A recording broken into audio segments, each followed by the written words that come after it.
Big Drive Energy special Monday edition post member guest. Head straight to the Guian, which we didn't have. We are going to talk all about our member guest this past week playing at Inverness Golf Club, how it went down, some funny stories, some golf shots that we hit. And this isn't a bragging episode. We did win the tournament, but we just are pretty pumped that we were able to get it done because we really wanted to go out there and play in a member guest for the first time in 11 years and play as well as we could have. And I think we did that. So we're going to discuss that. We'll also discuss Kitayama winning at the 3M Open, a crazy weekend. Also, the Colorado Open, one of the bigger state opens in the entire United States, had a crazy finish, which we will discuss. A hard K, Jim Knaus. And also Mulligan Monday, because it is a Monday. We don't do a ton of episodes on Mondays anymore, so I'm sure we've got some mulligans in the chamber, which we will also discuss. All right, let's tee it up.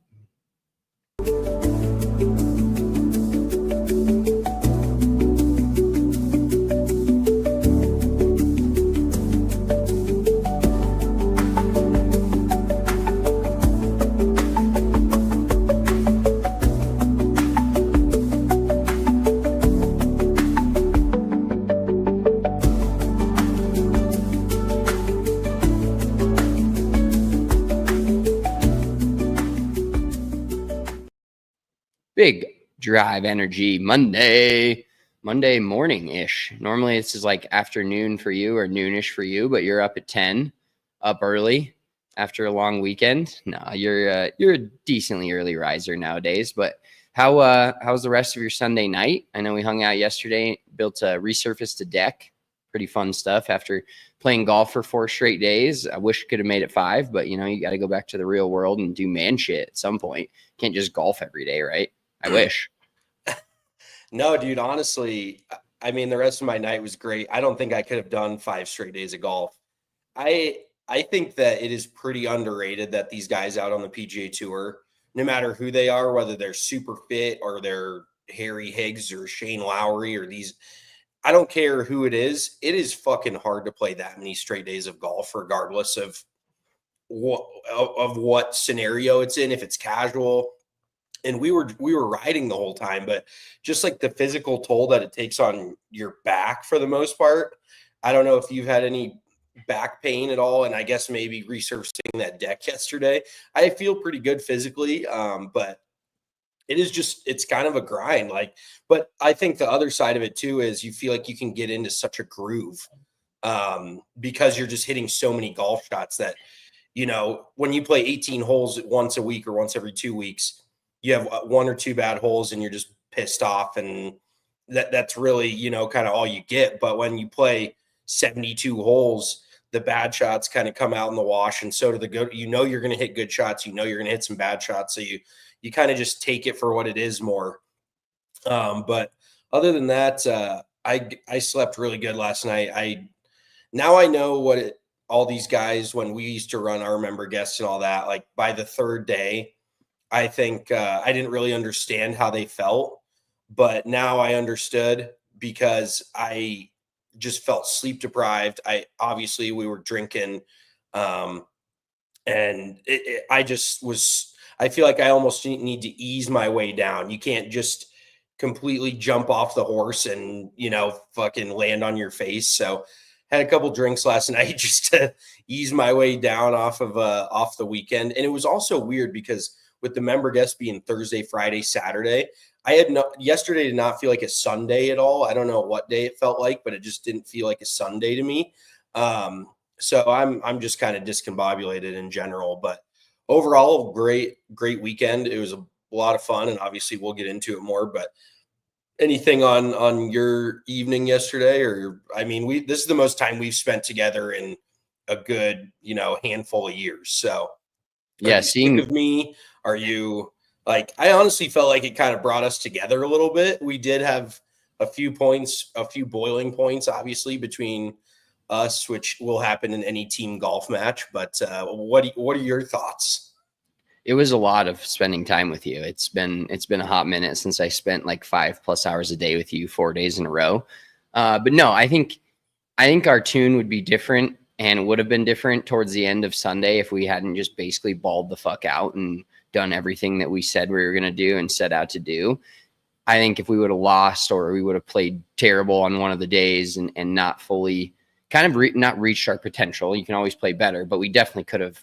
We were probably like 80 to 90% of our potential on that. And we over exceeded our expectations on what we said we're going to shoot. We wanted to win it. We didn't know what the scores were going to look like because, as you mentioned yesterday, we were bringing knives to a gunfight, and we somehow came out on top with having 0 handicaps and no gross scores at all. It was completely net event. So I think it was a great weekend. I did fully not drink at all yesterday. I went to jazz in the park at City Park last night and just sat there in the grass and tried to I've also got my mulligan of the week, which I'll get to at the end, but it's just kind of ruining my last couple of days here.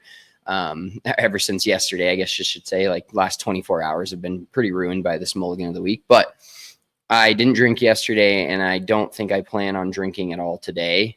That could change by 5 o'clock rolling around, but kind of going to do a little cleanse for a few days and then maybe hop back into it. But overall, just a fun weekend, and shout out to, the Tommy and Dave, the pros at Inverness, and all the dudes we met. I think, obviously winning the tournament was great, but I think, got some, when I say lifelong friends, that's maybe a little bit of like an overshoot of what it is. But I actually have some friends at the club now because I've played there for a year and a half and haven't really met anyone. And it's due to me. It's my fault. If these roles were reversed and you were the one with the membership, you'd have fucking 30 friends at the club because you'd be playing and meeting up and hanging out for beers and stuff. And I kind of just go out and play with whoever's on the sheet at the time I need to play and then kind of get out of there. So didn't you make friends with those two like 12-year-olds that you played with a couple weekends ago? Oh yeah, Dano. Well, so let me say this, and this was just a big faux pas on, I think, at least for me personally. I don't know how you felt, but when we signed up for this, I had no clue, and I don't know if they had known what the format was going to be, but I had no idea it was net only. I had no idea what the format was. Basically, any logistics of what was going on with the event, I had no idea, and I just didn't really even think twice about it. I thought it would be pretty standard, and I would say it was relatively standard. But other than the fact that we played a scramble round, which, isn't a part of every member guest, I would say, but then we also played a modified alternate shot round, which, I would rather probably play those 3 different formats than just play 3 days of best ball. Because 3 days of best ball, I mean, obviously golf is fun, but 3 days of just your own ball, just grinding it out, it's not as fun, I would say, as switching formats every day. And you kind of have to switch your strategy. It doesn't just make it to where you're focused on your own shot the whole time. You really do have to rely on both teammates. And that's where it kind of, honestly, now thinking about it, that's where maybe it came out of the wash a little bit. Because if I think the first flight, what was the highest combined handicap? Maybe 16, 18, 15 combined was, or maybe 14, something like that. But those guys can get away if it's a 3-day best ball, and they're combined 10, if they're getting, 5-6 shots a day, but they have a dude who's a 2 or a 3 and he plays well, then there's a good chance that they're going to win because of all the strokes that they're getting. But with it being the alternate shot on day 3, you really had to have both guys bring it, relatively speaking, because it all kind of came out in the wash in the alternate shot. And I mean, we've watched PGA Tour players play alternate shot, and those guys will shoot over par. Like, alternate shot is one of the toughest formats because you're somehow trying to mesh 2 people's games together that sometimes do not jive whatsoever, and sometimes they do. And shockingly enough, for you and I, honestly, I was shocked at how well it worked out for us because our games are pretty polar opposites as well, I would say. But you just kind of, you just hung in there. Like, you did exactly what I wanted you to do. There was a few times where I had to kind of talk you off a cliff because I don't know. I'm just going to pat myself on the back. I kept the vibes relatively good. There was, at no point was I like bitching you out for anything. And I will also say that you played good enough golf to where I didn't feel the need to like grab you by the head and fucking shake you. You hit a lot of really, really good shots. And we'll get into it because I kind of want to grade each other's game. I think that would be a fun exercise.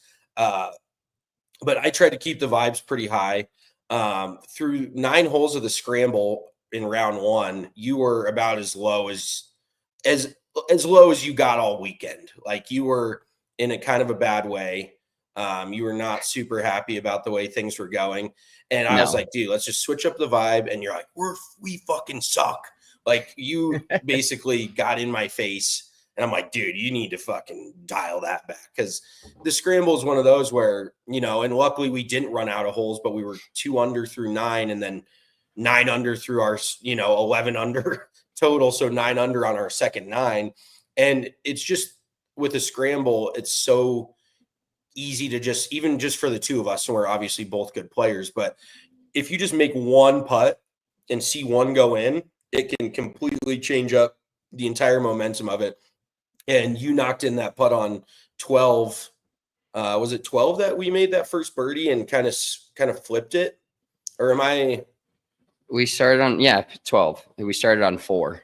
So Yes. It was like 8 holes. The first 8 holes, we were 1 under par in the scramble, and I was dog cussing us. I was, and the thing is I wanted to win the tournament. Obviously, that's why you fucking enter in the tournament.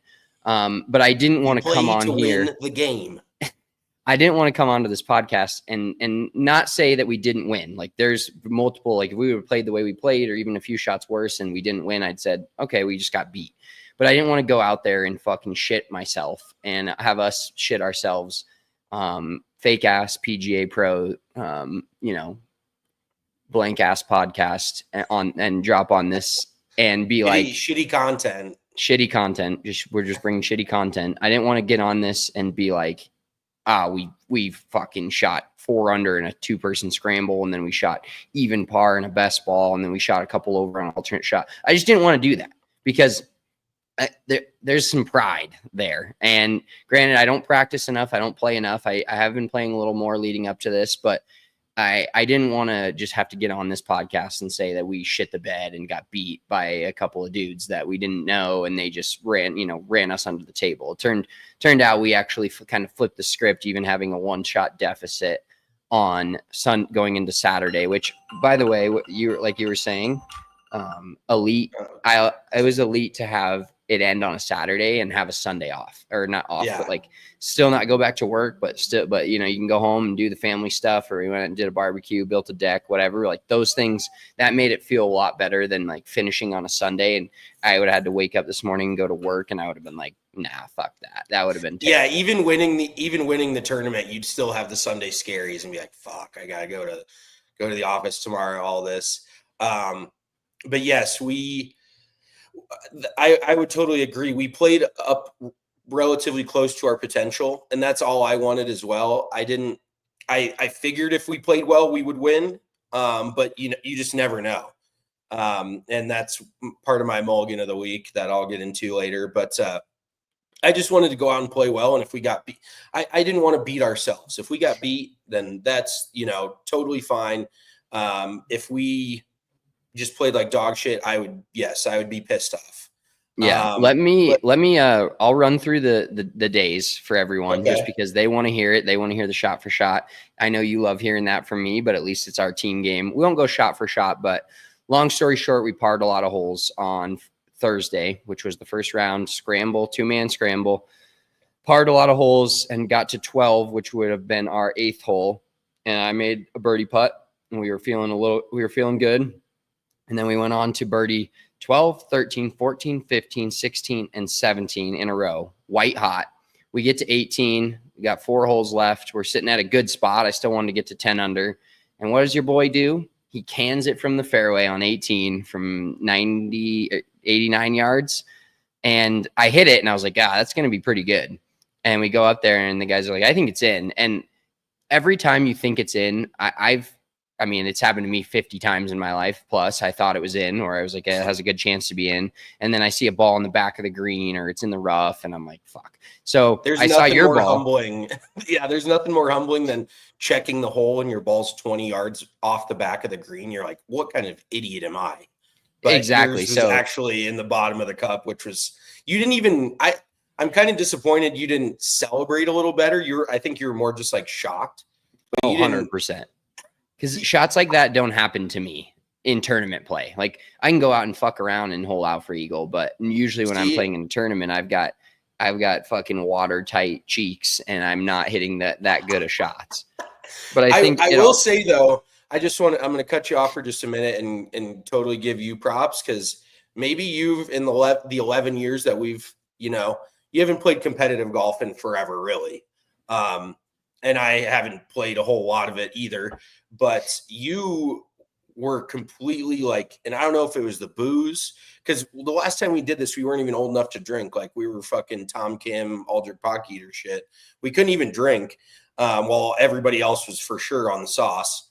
But I think that you have turned a corner with your ability to like, you don't get so like, at least this weekend, it didn't feel like you got so defensive. You didn't play defensive. You stayed aggressive and you had the mindset of like, let's go fucking make birdie here. Not, oh, don't blow it into the fucking hazard, because that's always kind of been your golf mentality. And I feel like you've now turned a corner to maybe being kind of a clutch player. Like you hit a lot of, I know. And I am going to give you your flowers because I think you played pretty fucking clutch. Like, obviously, it takes two to win an event, but that is the type of thing that I definitely couldn't have won on my own. And obviously, I don't think either of us could have won it on our own. But if you weren't playing to the level that you were playing at, I think we would have been hosed. So I got to give you your flowers because you, yes, and hit the bow.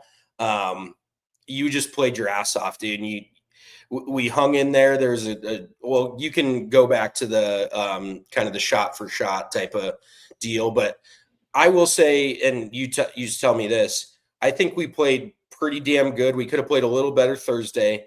Friday was probably our worst round. Like we never really got it going Friday. And then Saturday we played our asses off. Like I would say we had one decent round, two very good rounds. We probably could have shot, 6 under, 8 under on the best ball, and we just didn't. But then we fired 3 under gross on an alternate shot when nobody, I think even gross, we beat everybody by 8 or 9 just on the alternate shot. So we had a couple of really good days and one pretty solid day.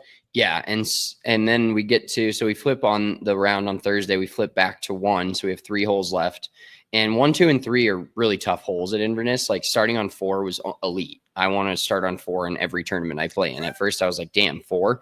But starting on 4, we turned it into a positive. So then we've made 7 birdies and an eagle in a row. We go in birdie 1, you knock in a clutch putt.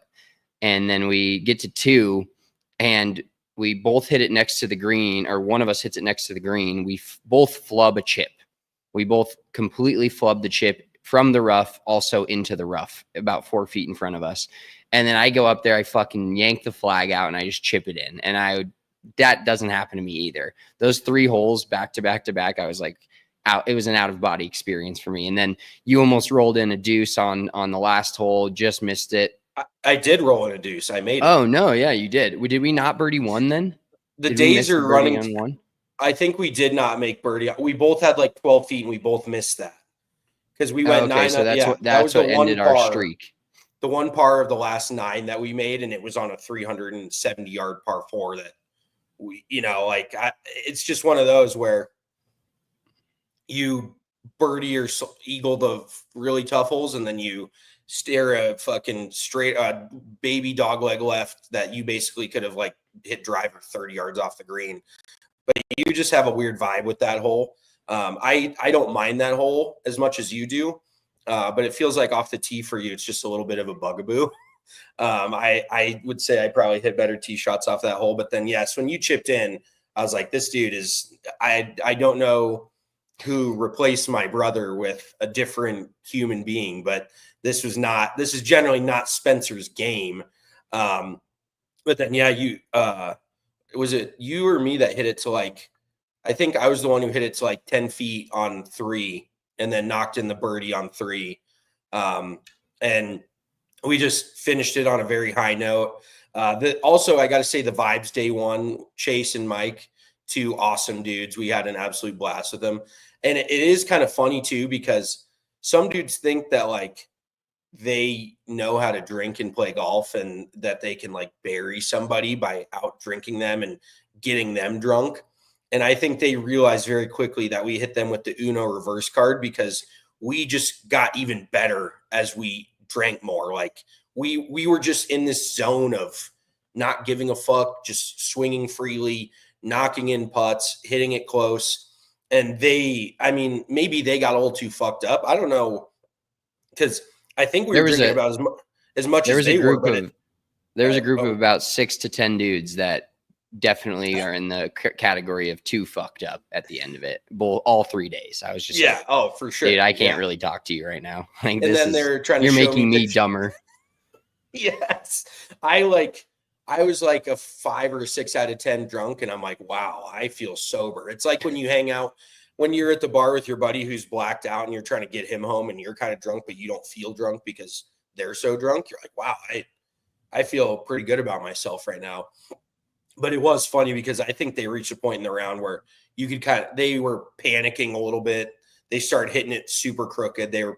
Mike kind of went mute a little bit. He was not really talking much. He was just kind of fucking hitting driver right, hitting it left. And you and I were just striping it all over the place on the back nine. So, because they told us, I didn't mention, but they told us, they're like, our plan was to get you guys drunk and hopefully, fuck up your game. And then that just went the opposite way that they thought it would. But the vibes were great that day. We had a really good time with them, and then get into day 2 a little bit, because day 2 is honestly the most forgettable round, I would say. Neither of us did anything. We held it together. I mean, did we make a bogey? One bogey? Yeah, we bogeyed 11. So we started on 10 the second day. Oh, yes. Hard 10, bogeyed 11 because I 3-putted and you were in ball in pocket, or you hit it into a tough spot where you couldn't chip. I almost chipped it in for par, but it was. Then super tough pin on 11 the first 2 days for sure. And I 3-whacked it, just hit one way too far out to the right and way too hard, which happened to me a few times during the week, which greens were in such good condition, but if you mishit a putt, either too hard or too soft or not on line, it was not only not going in, it's leaving a knee knocker of a 6-footer. It's not like I'm comfortable enough on those greens to miss hit putts and be like a foot away. I gave us a lot of knee knocking ones, especially in the alternate shot. But yeah, we bogeyed the second hole and then just kind of kept it together and made birdies when they showed up. I think I birdied 13. And then we kept just making pars, and then I birdied 6, I want to say. I birdied 1 and 2. Oh, you birdied 1 and 2. That's where we like got to the 9 holes again. We got through 9 holes at even par, and we're like, fuck's sake, what are we doing here? And 1 birdie, 1 bogey. And then, no, wait, did we make it 10 through 18 at 1 birdie, 1 bogey? Yes, and then I birdied 1, I birdied 2, you birdied what did you make birdie on? Oh, 6? Did you birdie 6? 6. And what else? And did you birdie 7? No. We birdied one other hole. Did you birdie 4? I can't remember. I remember missing a birdie putt. Yeah, yes, you did knock in I think like a 10-footer for birdie down the hill on 4.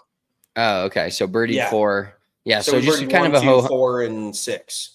Yeah, we went through a 6-hole stretch. We were cooking. 7, 8, 9 was a little sketchy. I blew my drive out of bounds on 9, which funny, there's a couple stories to come out of this outside of the golf, but this one, I blew my drive, which most likely was out of bounds on 9. I had a very clear, distinct ball mark, red. I was like coloring the Titleist on my ball red. No free shout outs to Titleist Pro V1, but that is the best ball in golf. And I go up there and I see a ball that's in the general vicinity of where my ball could have been, but I thought it was more out of bounds. But you can get weird kicks off trees. There's a lot of trees up there, whatever. So I go up and I start like kind of sizing up the shot, which was actually completely fucked. So it didn't make me feel as bad. Like I would have. It was directly behind the tree. Like it was like 2 feet directly behind a tree. And I was like, I don't think, like, I know this is my golf ball, but there was a kid picking range balls on the range about 30 feet from us. And I'm like, hey, I'm like yelling at this kid. I'm like, did you throw this over here? Thinking he would say, no, man, I didn't touch it. And he did. He actually had thrown it over there. So thank God I didn't play it. You had to play 2 off the tee, ended up finding your first ball, which was lucky.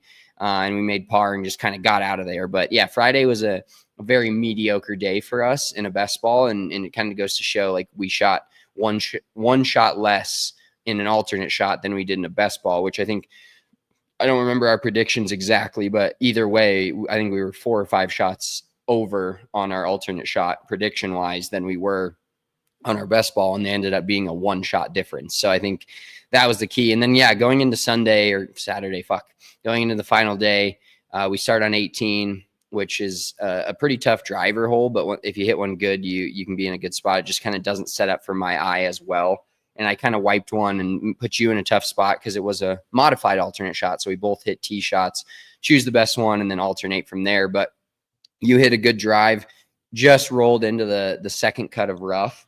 I'm gonna pause you for just 1 second.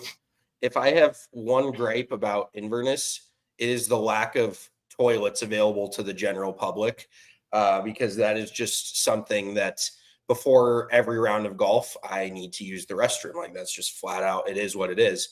And one of the 2 available toilets to the public, because you couldn't let me into the locker room, you were off somewhere doing something, I don't know. I couldn't get into the locker room. So the one bathroom near the pro shop was being cleaned. And so that left me with 1 stall in this other bathroom that was occupied. And then we were kind of getting ready to go, it was an 8:30 start, but at 8:15, they're like, okay, everybody in your carts were, and I'm like, fuck, I thought we had 10 more minutes. Like, I got to go to the bathroom.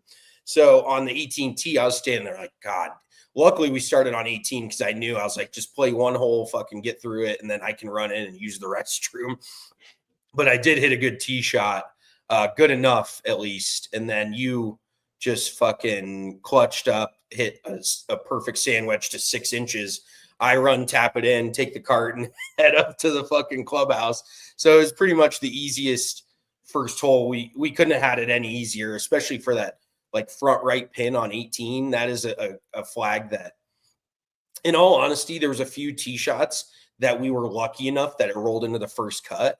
Because out of the fairway, there was balls, there's so many points where you could rip the ball off the green where you see it disappear and then reappear. And that was one of those where I felt like if you would have had full sand wedge in out of the fairway, it probably would have fucking just ripped right back off the front. But you hit it perfect to 6 inches. I tapped it in. And then I immediately had to go hit the head after that. Yeah, you were hitting the back of the bowl with your ease up there. I was like, oh, fuck. I'm like waiting on the tee. The guys don't want to take our box. Like, we were very cool. Played with the same guys, Mike and Ben, the second 2 days, which was a blast. But they didn't want to take the box after us making birdie, which we were down 1 shot to them going into Saturday, and flipped the script because they made bogey on the first hole and we made birdie. So we were up 1 immediately after that. After the first hole. And so that felt really good to kind of come out firing. But then you came out firing at the bathroom stall, and I was standing on the first tee, like waiting for you to fucking get there so we could hit our tee shots. Luckily, funny enough, I mean, you stood there for 10 minutes sizing up that tee shot, and you still skank a fucking thin 5-iron out there like some dog shit. I'm like, dude, dude, the longer well, yeah, we need to address your fucking milking it and your slow play, because the longer it fucking takes me to hit a ball, the worse it's going to be every single time. See, I disagree. I think you just want to get it over with. I don't think it's 100%. That's fair. I don't think it's going to make it better if you play quick. I just think that if whether it's good or bad, it's fast. Which I respect out of you, but dude, I mean, I was, pretty deep in the liquor, and I needed to focus. Like, I needed to breathe a little bit. I needed to dial it in, and I did. And in all honesty, like, we didn't play slow. Like, there was the second day we were fucking slow. The second day, the fact that we started with a hole in front of us and never even saw or caught up to the group in front of us was a bad choice. I would have fucking gotten on that group 100%. Oh, I was going to say we didn't get talked to once, so I don't. We kind of did have somebody bird dogging us on Saturday, that old dude. I don't know if he just wanted to watch our fucking incredible golf shots or if he was actually like telling us to speed up. But Saturday we couldn't. No. He was the most, that Marshall is the most like non-self-aware human being I've ever seen. We had a group on the green in front of us, and we were on the tee, and he told us we needed to speed it up. Like that's, and Mike, And the then guy we're playing with, I proceed to drive basically the green. Mitchell had putter in hand, other than the fact that there was a sprinkler in front of him. Yeah, exactly. So it wasn't at no point were we completely out of position. Could I have played faster? Yes. I would have played worse if I played faster. I guarantee it. Like that is just something for me. Spencer forgot his sunglasses, unfortunately, out at our mom's house. Don't So have he's them, just, so you have to see my fucking my eyes, my butthole eyes. you look Look like Pete Davidson. You look surprisingly fine for what we went Dude, through this weekend.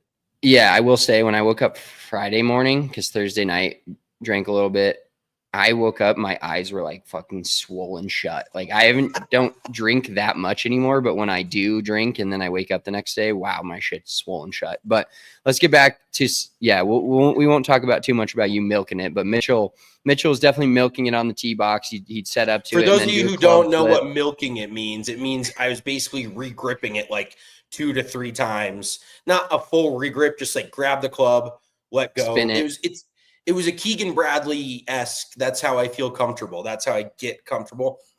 I will also say that I bought a new glove on Thursday, and I ripped it in half by the middle of the day Friday. So it also, a lot of the times, I'm not shitting you, it does have to do with the glove feel.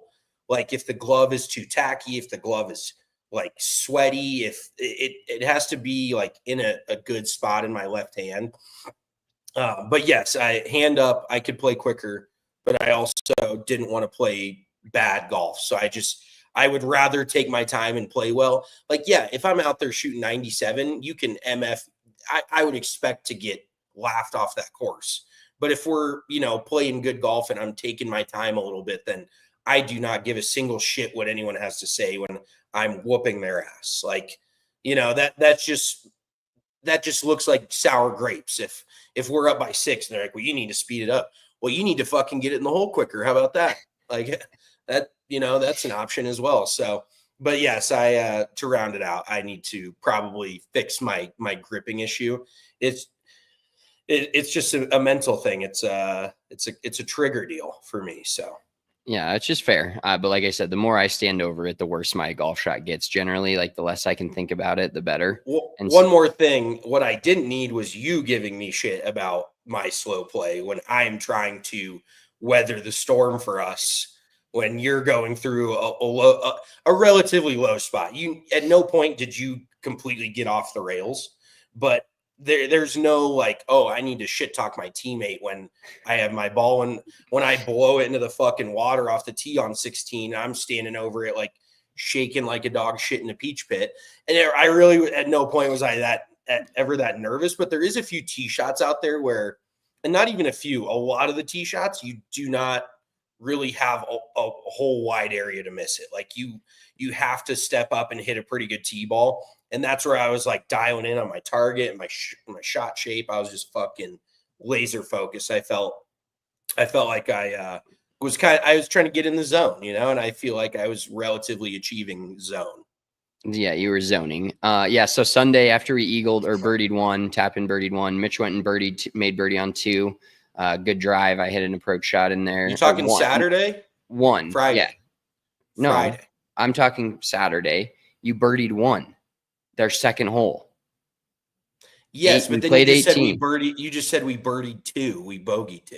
I meant to say our second hole. That's what I meant. Okay. We went to 1, our second hole. So we're 2 under in a fucking alternate shot through 2 holes. And I'm like, fuck, we can make 16 pars and I'd be thrilled with where we're at. We get to 3T, which if you played Inverness, or 3, fuck. We get to 2T. God damn it. Our third hole, 2T. And if you played Inverness, you know what that hole's like. Tough par 5. I can't really hit driver, especially from the tees we played.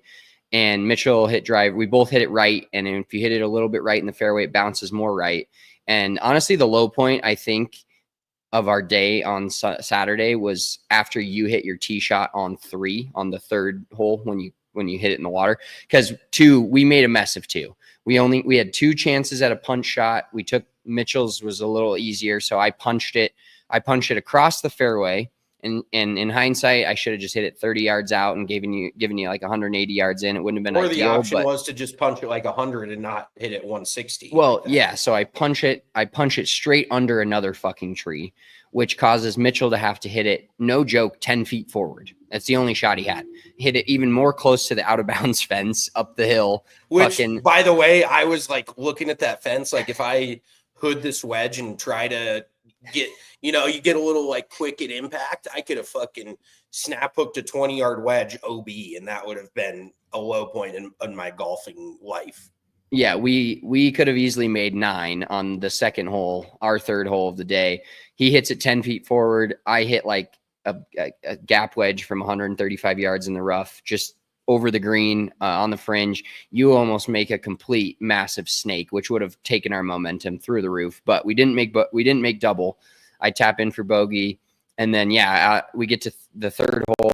You hit it in the water, and I'm like, oh, fuck. We just made bogey. We're only 1 under now. These guys made par on the last hole. They got a shot on us. We got to do something. And I stepped up and hit a pretty clutch pitching wedge right over the flag, and then we kind of just made a bunch of pars the rest of the day. I think we sprinkled a birdie or two in there. Birdie 6.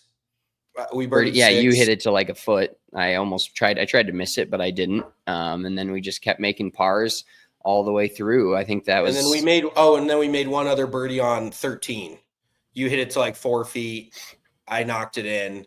Yeah, and while you gave me my flowers, I'll give you your flowers. I left you. Some of the shots were tougher. The shot on 11 that I kind of almost absolutely fucked the dog and kept us in the rough again on a chip. I got you on the green, had about 10 feet for par. You made it. And then on 16, I blew one way past. And at that point, we think we have it in the bag, but you just never know. Because we were definitely beating the pants off the guys we played with who were ahead of us. But there were 3 or 4 teams within 3 shots of us starting the day. And you have no clue where they're at. So we didn't want to have a complete meltdown the last few holes. And I hit one 10 to 12 feet past on this putt. Just completely fucking have a seizure mid putt, apparently. And you step up and knock it in. So you were definitely the most clutch in terms of with the putter. I made a few long ones in the best ball, like on 6. That was like a long birdie putt that was kind of got us momentum a little bit. But overall, you definitely held us together with the flat stick on Saturday, the final day, and really kept it going for us in terms of like, we didn't ever lose. We never gained a ton of momentum, but we also never lost it. We never went to a place where it was like a bad spot where we made 1 or 2 bogeys in a row. And it just feels like you get on a literal bogey train and can't make par. And that's never fun.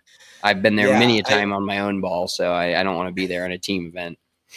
I did feel like by the middle of the round on Saturday, I was pretty dialed in with almost everything. The driver felt good. I hit some clutch tee shots coming down the stretch as well on Saturday.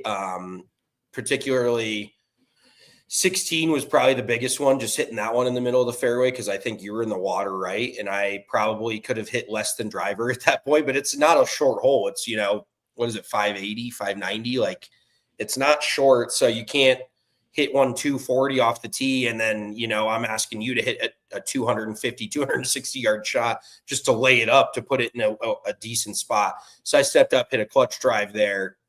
But, dude, the flat stick just felt so good. I was seeing, like I said, I was taking a little extra time, but the setup felt good. I was just seeing the line.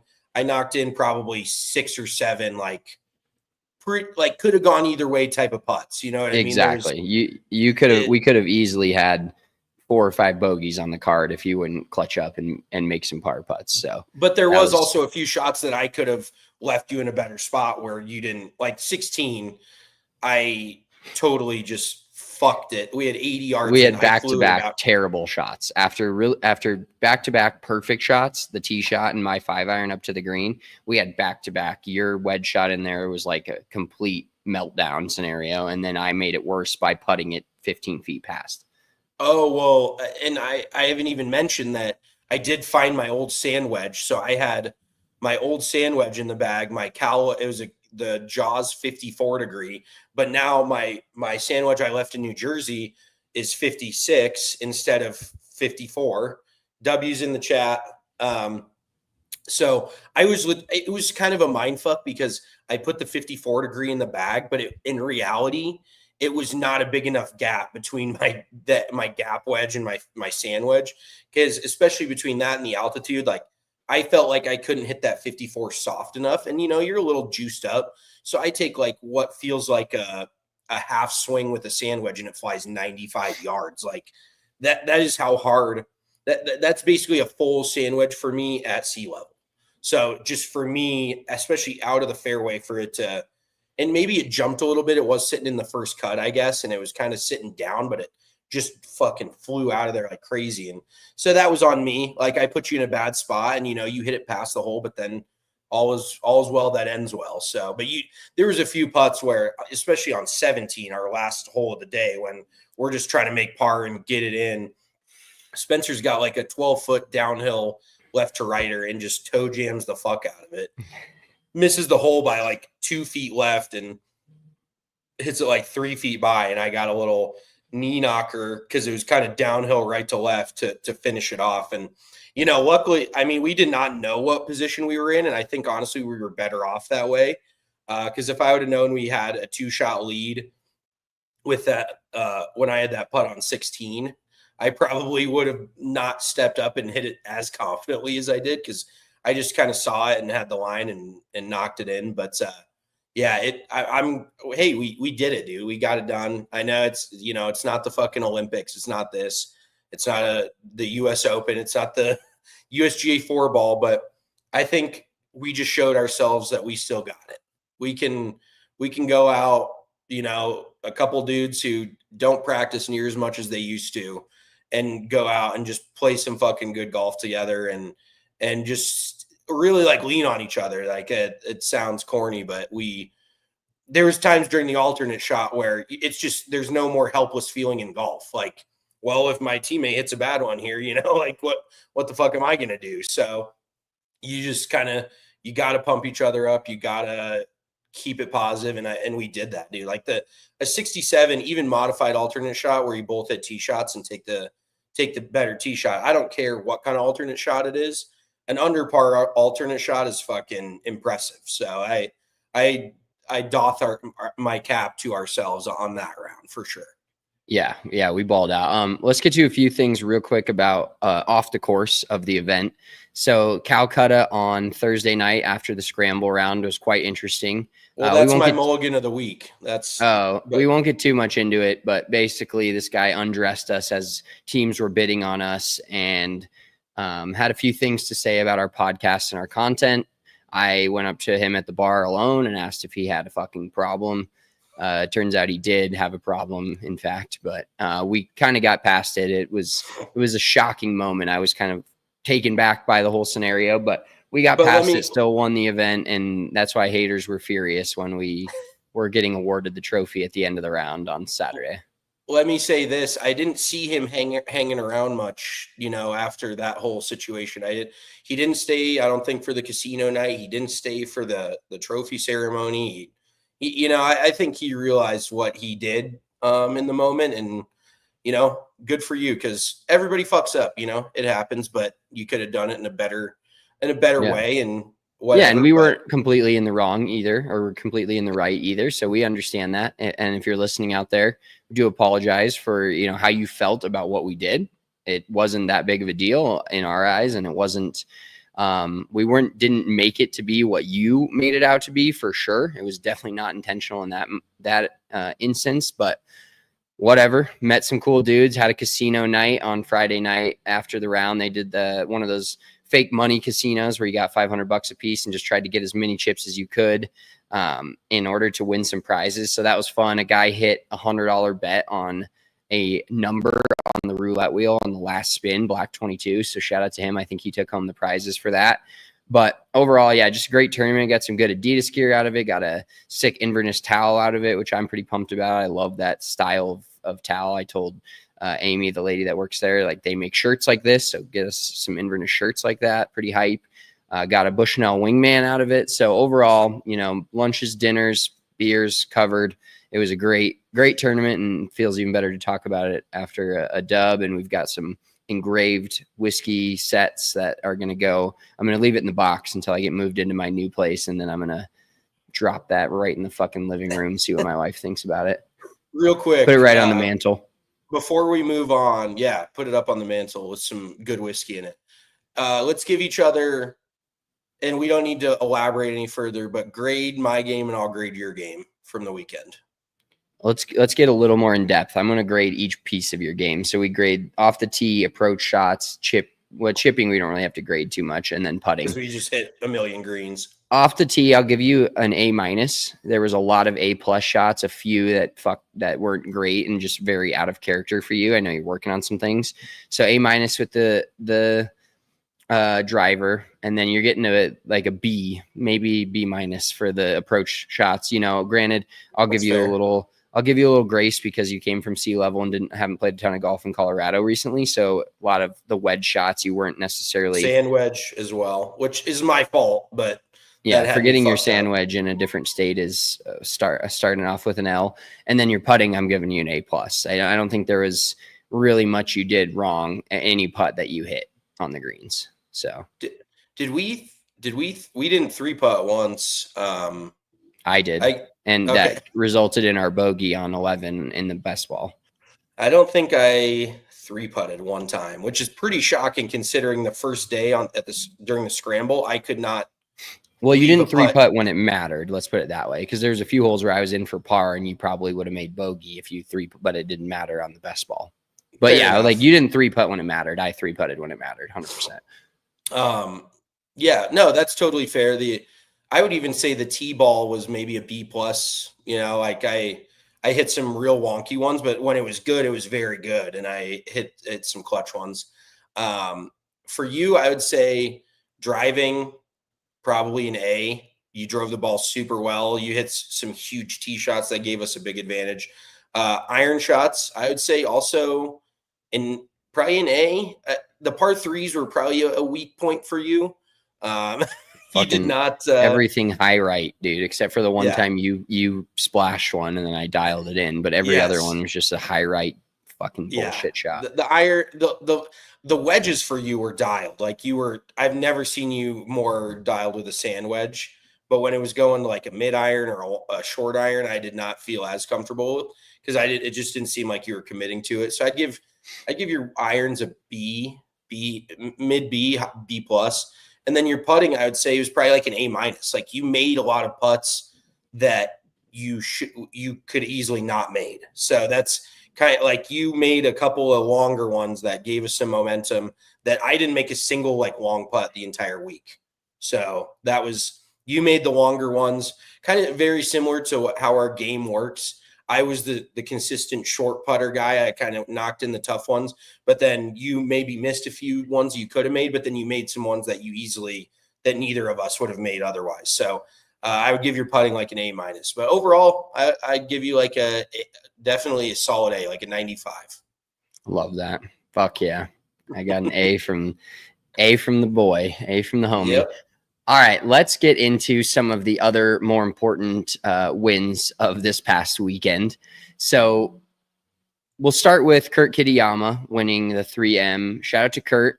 Last year, 2024, he won the Arnold Palmer, and you're like, who the fuck is this guy?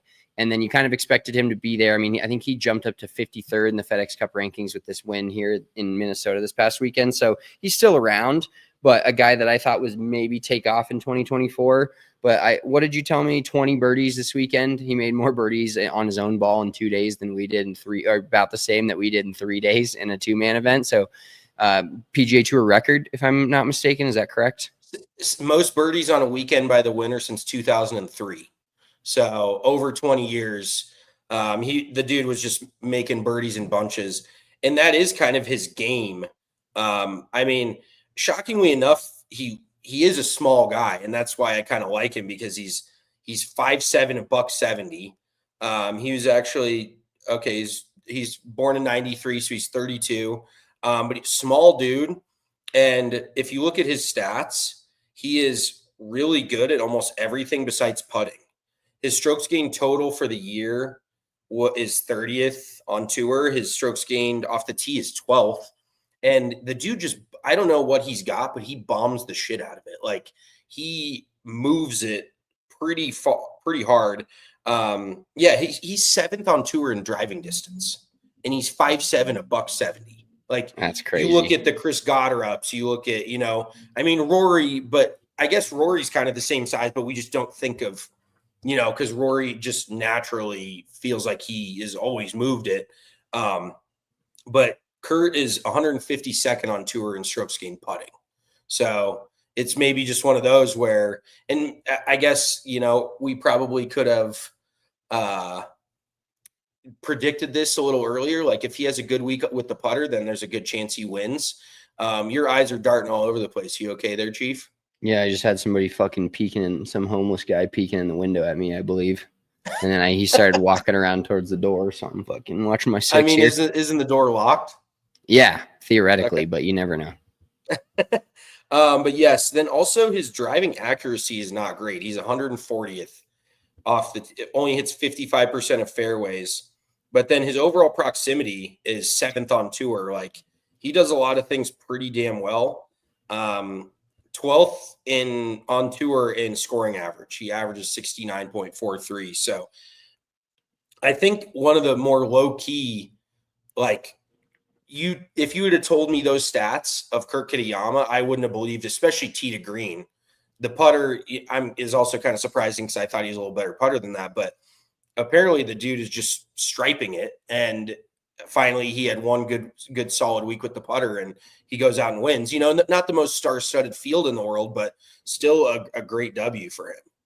Yeah, and another kind of viral golf story that came out of the 3M is it Zach Blair? I might fuck that name up. Zach Blair. So Zach Blair, long story short, I watched a few of the clips, didn't see the whole video. If you guys didn't see it, check it out on Twitter, X, anywhere you follow us, or follow any golf content. I'm sure it's out there on every platform. But a guy, Zach Blair, PGA Tour player, went into a PGA Tour Superstore to get fit before the tournament. And I guess you tell the story a little bit better than I can because I didn't watch a ton of the content. But basically, he went in there to get fit, and then he got a lot of hate that people were shitting on him for making a guy that's doing a minimum wage job look like an idiot. And I don't know. It's just, I feel like we should talk about it for a second, but it was just a pretty funny viral thing to come out of the weekend on the PGA Tour. Yeah, I mean, I think it was, from what I saw, it was mostly positive stuff. I couldn't, you know, there were probably, like, just like everything, there was probably some hate that came with it. But I honestly just got to say that if you're working at PGA Tour Superstore and you're a club fitter, you should be able to recognize most PGA Tour players. You know, and Zach Blair is by no means the most famous tour player in the world, but he's recognizable enough. And I've got a funny story about Zach Blair as well, but just the fact that he had to roll into PGA Superstore and get fit with the driver. And then the fitters, Zach goes, "What do you think my handicap is?" And the guy goes, "Oh, you're probably about a 1," which, you know, is probably about 6 or 7 strokes off, because Zach was honestly in contention pretty much the entire week. I think, what was it, round 3? I think he had a tough round, or what was it? Because, oh, okay, he shot 1 over in round 2, because after round 1, he fired 64 round 1. He wasn't that far off, and then he ended up T44 for the week. I thought he was finished a little higher up, but I thought it was pretty funny and endearing. Like, Zach is truly like a good, solid dude. He's there. I don't think there's any malicious intent behind it, but it was just pretty funny because Zach is one of the slowest swingers on tour. I probably swing it almost as hard as he does. He's probably hitting it or swinging it about 108, 110, I would bet, in that ballpark. And I guess the fitter at one point was like, "You need to swing more up on it to take." See, you swung up on it, you took the spin off it. Like, Zach doesn't live on a track, man.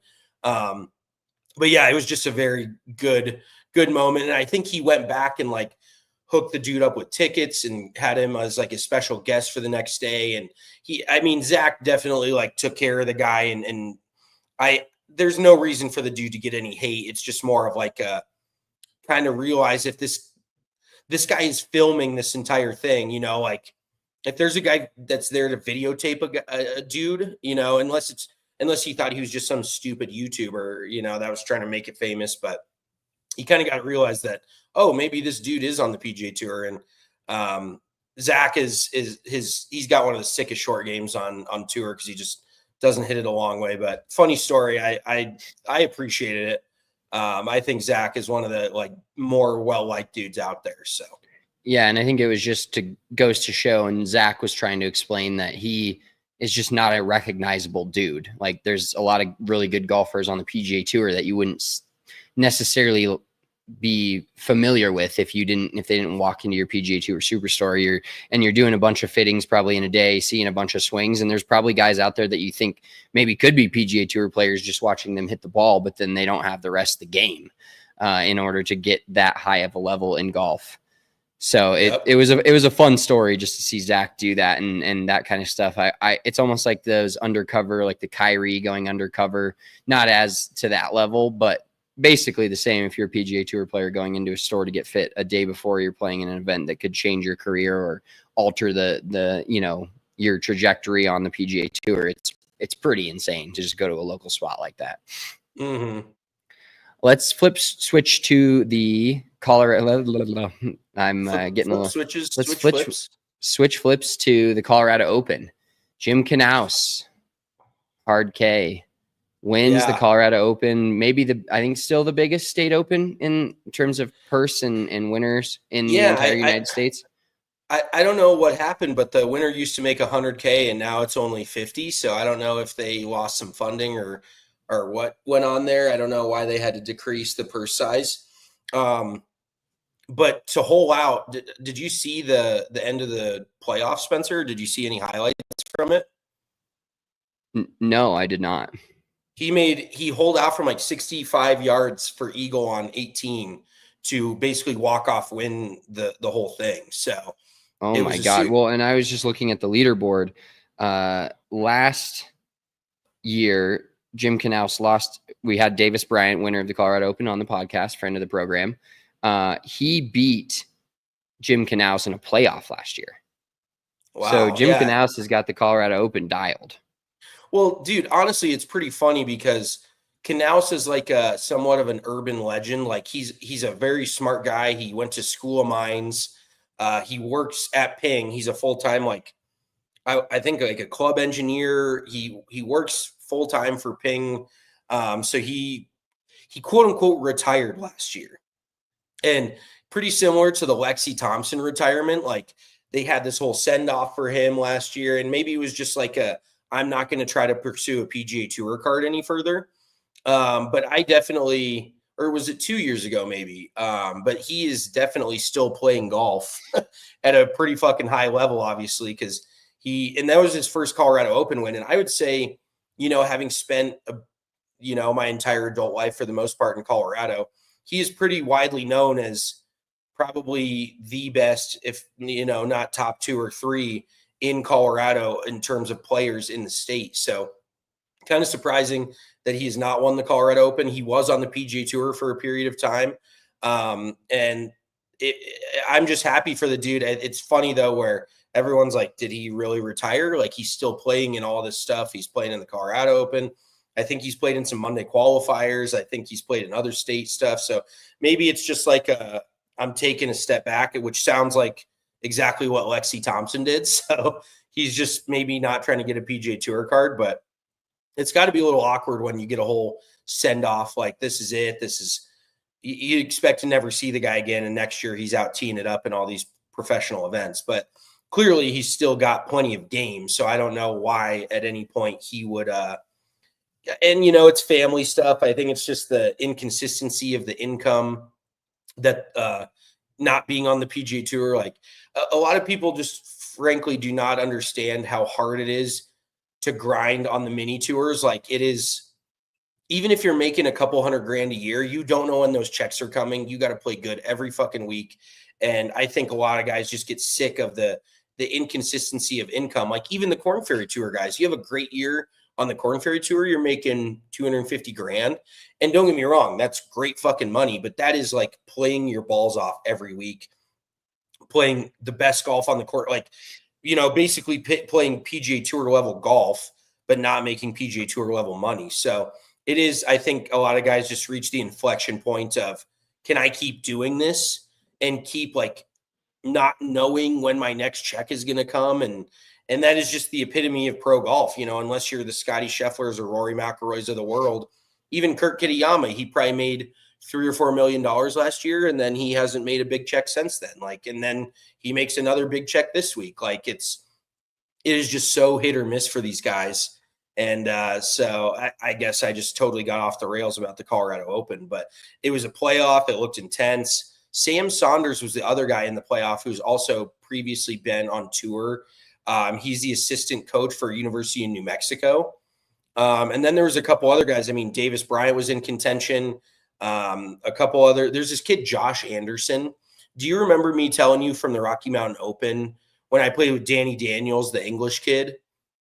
One of the funniest motherfuckers I've ever met in my entire life. But Josh Anderson, I think he finished 5th. And I actually was standing right next to him at the airport when we flew in.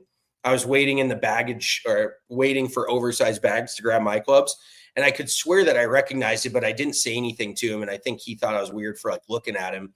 But I kind of knew it was him, and whatever. Anywho, he finished like top 5. He's been on the Korn Ferry Tour. He's a George Gankis guy that has worked with Gankis. He's a California guy. But quite frankly, when I played behind him, he was a pretty big douchebag. Like, Danny Daniels drove it close to him a couple times, didn't drive.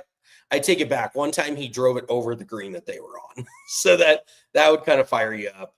But then he came back and like MF'd us. Like, he was not happy. He was pretty pissed off about the whole thing. And it just struck me as like he takes himself pretty serious type of dude. So that was kind of a funny story. And Danny just like told him, he's like, well, May, if you would have played quicker, I wouldn't have had to drive the ball into you guys. Like, Danny Daniels, just the most fucking classic, not give a single shit guy of all. If I ever see that guy out on tour, I'm going to be so fucking happy, because he is just a dude that truly is like, strikes me as Tyrrell Hatton very much. He even says some more egregious shit than Tyrrell does, unless Tyrrell's toned it down, for the tour cameras. But some shit I heard out of Danny Daniels' mouth cannot be repeated in pretty much any circle on this in America at this point. So that was just, I thought about Josh when I was standing next to him. I'm like, I wanted to be like, you remember that English guy that flew the ball like right over your head, and then you had a fucking fit about it. But that was just a funny story from a couple of years ago. But stacked leaderboard for the Colorado Open. It's every year they put on a great event, and it would have been cool to see Davis go back to back. I mean, he's full-time over on the European Tour right now on the DP World Tour. So for him to make the trip all the way back to Colorado to play in this, I think it is kind of a big deal, because isn't his dad's the pro at Green Valley? Is that correct? Yeah, I believe so. Or yeah. Former. So runs. I think Green current, Valley, to be honest, but okay. But yeah, I mean, I think being the defending champ, your dad's very well connected. That was kind of probably what brought him back to the States. But he's had a couple of great finishes over on the DP World Tour. Like, he's trending in the right direction. And how cool would it be to see him like next year or 2 years down the road earn his PGA Tour card through the DP World Tour, like we've seen these other guys. But just to go from CSU being, a middle of the road player, we talked to him last year, if you want to go watch his interview, to now being a guy on the European Tour who's had back-to-back top 10s last month. Just cool shit. Really cool. Really cool. I still don't love Green Valley's golf course. Just it's not the layout for me. And it's maybe because I've never really played very good golf there, but just not my favorite golf course in the world. Yeah, 100%. I think there's some better golf courses in Colorado, hold the Colorado Open at, but it's also, it's just kind of the spot. And once you have it, there's all these spots on the PGA Tour where I'm sure the players are like, God, we got to go play this fucking track. It's not, I haven't played well there a ton. So that partially adds to it. Yeah. Let's wrap up the bell end of this podcast with a Mulligan Monday. Of course, we don't do a ton of pods on Monday anymore, but we've got some Mulligan Mondays for you as we get to the beginning of the week. And it's nice to be kind of sad that the weekend's over. I got some like scaries from the weekend being over, but now that we're just back to real life, it's a Mulligan Monday. And I'll start us off with my Mulligan Monday, which is just pretty simple. Yesterday, we were building a deck for our mom and just resurfacing a deck. And I decided to take my shirt off because I only had one shirt and I knew I was going to get sweaty. So I was like, all right, just take my shirt off and not sweat through the shirt and be sitting in a disgusting shirt the rest of the day. And I sunburned the living shit out of my back. It's Dude, I was like shocked when I saw a picture of it. I was like, oh my God, like, are you in pain? Yes, a lot of pain. I've put some after sun on it a few times, had my wife rub it all over, but it's like that hits and it's so cold. And wearing my son's like diaper bag last night when we were going to the park was terrible. It hurt. I'm in shambles right now. I was like, put the after sun on and then I like go to get out of bed and I was like stuck to the sheets. So I like ripped my, it was not great. So moral of the story, I should have just went to my golf bag in the back of my truck yesterday before we started that adventure and fucking had you spray the SPF 50 on me. I could have lubed you up. Wax on, wax off. Wax you on. That's being sunburnt on my back takes me back to when we were little kids and we would go to Hawaii. And it felt like the first day every time we went to Hawaii. I don't know if mom put sunscreen on us or not. Like we were. She give us sunscreen or just let us fucking let us suffer out there. I think we did have sunscreen on, but when you're in the water so much, the sunscreen just kind of wears off. Like if there's one thing I've never done, literally ever once in my life, is reapplied sunscreen. I've put it on a million times, but I'm not like, oh, let me stop what I'm doing in the middle of this and put more sunscreen on. So that's just not something I'm good at. But that took me back to being a little kid over in Hawaii on spring break when our backs would just be absolutely torched. Before my Mulligan Monday, I got to shout out Lottie Wode. She won the Scottish Open in her professional debut, won pretty convincingly as well. We could be seeing the next great women's golfer. You know, she could be taking that Lydia Ko rollover. I think she won the Augusta Women's Am, if I'm not mistaken. Just a baller of a player. So shout out to Lottie Wode. We cover all of golf here poorly, but we do talk about all of it. Oh, also shout out Joaquin Niemann. He's the GOAT. Fucking 45% win percentage on the Live Tour. Like, talk about the Tiger Woods, 2000 Tiger Woods of the Live Tour.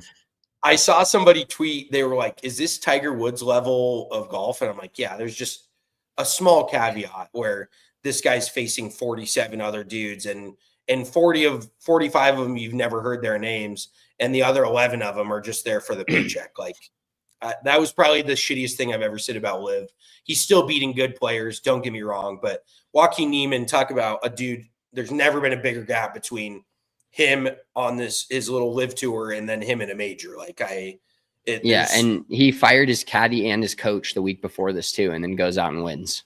Yeah, it's a very insane, curious case of what the fuck he is right now. Yeah, I mean, could he win? Like, should he just start playing left-handed on the Live Tour? It feels like he's just playing that shit on easy mode. So shout out both of them. You know, that also happened in golf. My mulligan of the week is we did not buy ourselves in the Calcutta. We missed out on $4,000, which was kind of a bummer. But in hindsight, I still feel pretty vindicated about what, you know, with it being a full net event and us getting no strokes. I'm like, some guy's going to come from behind, get a million strokes and beat the pants off of us. So it is kind of a bet on yourself thing. You should always bet on yourself. And also hindsight's 2020, but I just regret, you know, not throwing our names in the ring for that. And Spencer was a little distracted, so I did bid on our team a couple times, but the guys give me the 500 the white chicks. Yeah. But the guys, we at the very least we should have jacked up our team price, because the two teams that we were sitting at the table with basically weren't going to let us go. Like they should. I'm shocked that either one of them didn't keep pushing it a little higher, but we were pretty low key. At the end of the day, though, it felt very good. Like the two dudes who bought us, they were just, you know, giving us the full tug down. And I'm like, dude, did we not do exactly what I said we were going to do? So I felt pretty good about that, because they kept calling us their employees. And I'm like, you know, do you give your employee a bonus when he makes you a bunch of money? And we did not see any of that cash. I get it. It's a little bit of capitalism, but I just wish that we would have bet on ourselves. That's, you know, at the end of the day, we're both gamblers. Like what excuse me, what better people to bet on than our own team? But then, you know, it's all a butterfly effect moment. Like if we buy our own team, what happens, you know? So it's just one of those, hindsight's 2020 for sure. 100%. Well, thank you all for tuning in to Big Drive Energy on this Monday. Recap of our member guests, Kurt Kitayama, Zach Blair, Lottie Wode. Shout out Lottie Wode. Shout out Rocky Neiman. We will be back next week. So we're going to have about a full week off. We'll probably be back next Wednesday.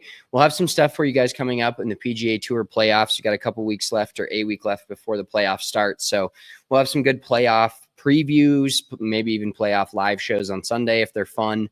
And then, of course, the Ryder Cup coming up. So we've got a lot of golf content coming up for you guys. We appreciate you tuning in every single week. Make sure to give us a thumbs up if you're watching this on the YouTube, or if you're listening to the audio version, give us a like or subscribe and / rating / whatever / we should probably end this before I keep fumbling over my words. We appreciate you all tuning in. Have a great rest of your week, and we'll talk to you next week on Big Drive Energy, part of the Golfer Gang Network. Peace. Big Dub.